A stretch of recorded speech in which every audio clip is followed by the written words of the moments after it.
Hi, my name is Lyndon Jones, and my project is on AIYANA Jones. AIYANA Jones was born July 20th, 2002, and died May 16th, 2010, at the age of 7.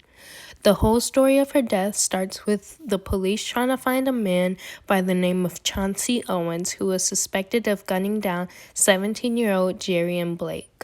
The Detroit Police Department got a tip that Chauncey Owens was at the Lily Bridge address. Chauncey Owens was not only the person that the Detroit police were looking for, but also the boyfriend of AIYANA's aunt, LaCrystal Sanders. Chauncey Owens lived on the upper floor apartment of the duplex.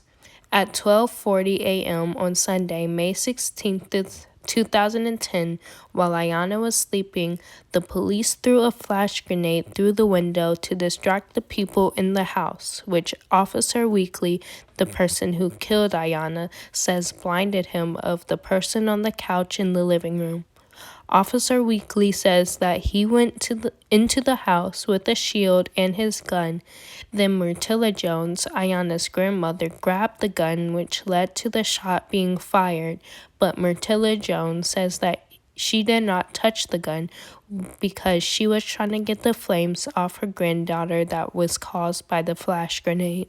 Myrtilla Jones was then tested and no fingerprints were found on the gun that she allegedly pushed.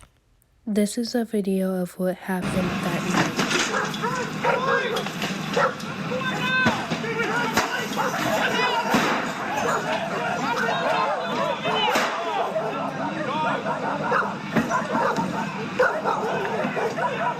It's the moment 7-year-old AIYANA Stanley Jones is fatally shot, and not even Officer Joseph Weekly's defense attorney denies it was Weekly who pulled the trigger. This video of the raid and the moments leading up to it were filmed by a camera crew from the reality TV show The First 48. Members of the Detroit Police Special Response Team were helping homicide investigators arrest Chauncey Owens, suspected of gunning down 17-year-old Jerrion Blake just 2 days earlier. Today we got a Crime Stopper tip on Chauncey Owens at the Lily Bridge address. Put him in a photo array. 2 independent witnesses picked. AIYANA's case had 2 missed trials. The first time, it was because the jury failed to reach a verdict, and the second time, the jury deadlocked on a verdict, which means that the jury could not agree on a verdict. This violated AIYANA's Fourth Amendment right because they entered the home without permission or warrant. Hold the gun, correct? At which point, sir? That night, it's your gun, correct? It is my gun, sir, yes. Okay, and it's your responsibility to have control over that gun, isn't it? It is my responsibility to have control over my weapon, yes. Okay. And your gun is the one that fired the bullet that killed AIYANA, right? My bullet, my gun, shot and killed a 7-year-old girl, yes. Okay. You have 2 hands on the gun. How was it she hit your gun? Can you explain that to me? Can I show you? No, just tell me how she hit the gun. Okay, she hit it in a downward motion. Her head was kind of down, she had some sort of braids or something, because I remember seeing that, the braids. Okay, just the top of the head, she's kind of covered, draped with the sheet, and she hits it down. As she hits it down, I start to pull it back.